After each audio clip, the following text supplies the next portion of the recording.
The chair. Honorable members,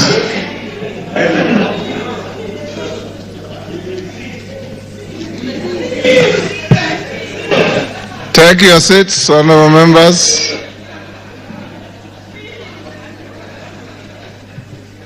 Dr. Mwiti, take the nearest seat.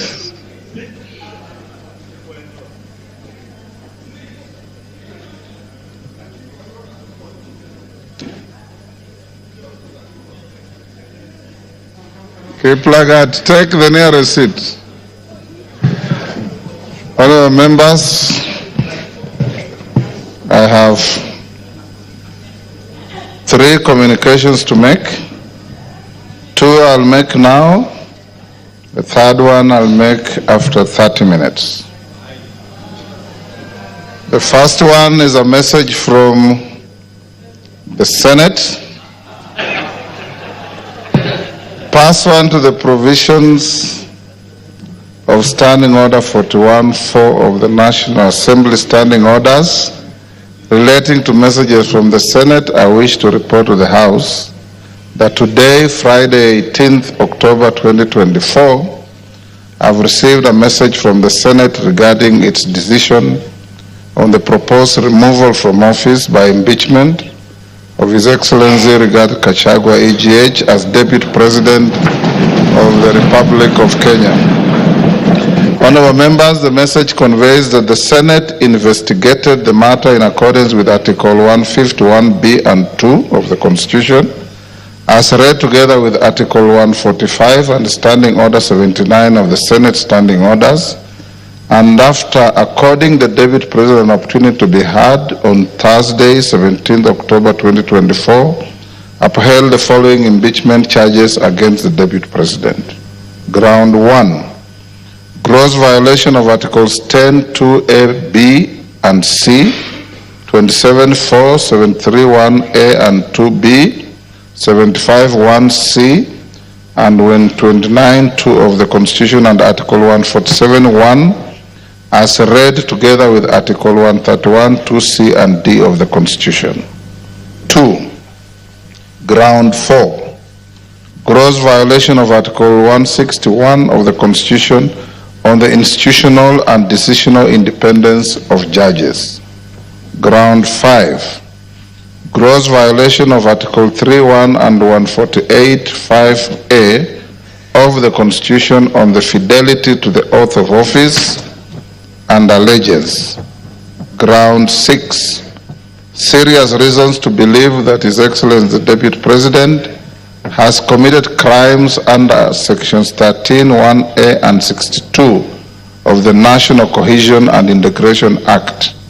And Ground 9, gross misconduct that is incompatible with the high calling and dignified status of the office of the Deputy President and a member of the Cabinet and the National Security Council.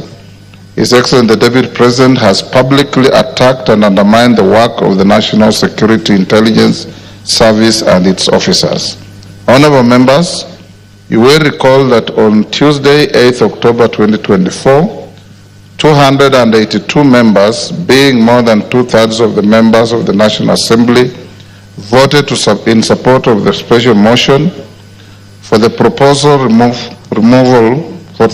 removal from office by impeachment of His Excellency Rigathi Gachagua EGH, the Deputy President of the Republic of Kenya, on 11 grounds. The upholding by the Senate of 5 impeachment charges out of those set out in the special motion therefore concludes the consideration of the process as provided in Article 145 of the Constitution. The House is accordingly informed. Honorable members, in furtherance to this, there is a message that is being prepared to be delivered in the next few minutes. Honorable members, the second communication is on the appointment of members to a mediation committee of the Division of Revenue Amendment Bill. Honorable members,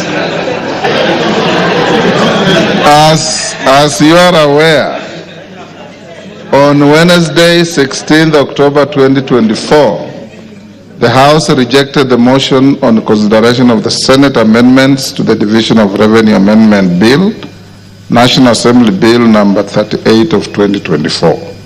This decision essentially committed the bill to a mediation committee in accordance with the provisions of Article 112 of the Constitution and Standing Order 149.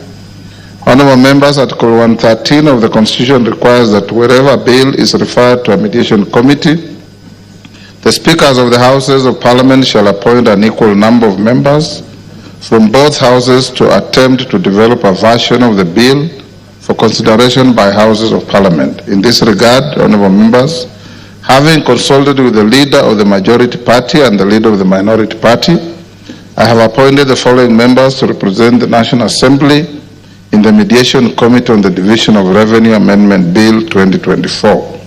1.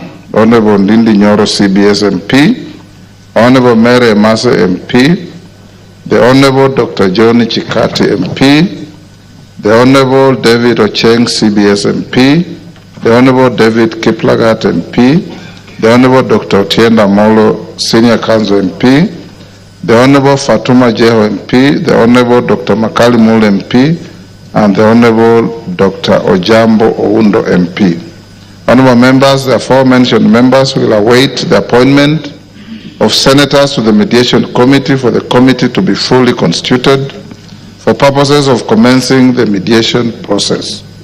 Once I receive a message from the Senate to that effect, I'll convey the same to the House. Thereafter, the mediation committee will embark on an attempt to develop a version of the bill for consideration by the Houses of Parliament in accordance with Article 113 of the Constitution. The House is accordingly guided. Thank you.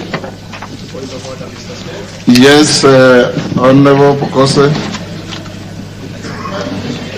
Honorable Speaker, Article 149 of the Constitution provides that within 14 days after a vacancy in the office of the Deputy President arises, the President shall nominate a person to fill the vacancy, and the National Assembly shall vote on the nomination within 60 days after receiving it.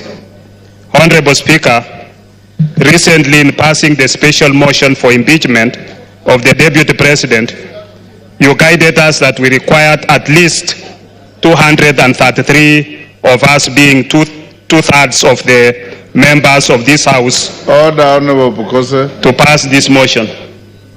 And you jumping the gun? No, I'm just seeking your guidance, Honorable Speaker, okay, whether we need the same threshold in this case. Okay, go on. So, Honorable Speaker, is the same voting threshold applicable in this case? I seek your guidance following your communication from the Senate. You are still jumping the gun. Okay. We have a communication from the Senate which requires no comment. Okay.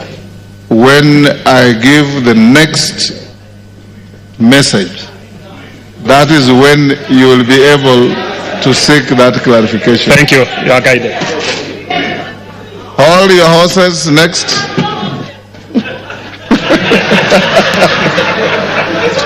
Betty, if you have no horse, hold your mule.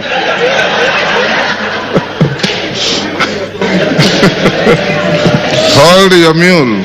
Order number 3, messages. Order number 4, petitions. Order number 5, papers. Yes. Order number 6, notices of motion. Order number 7, questions and statements.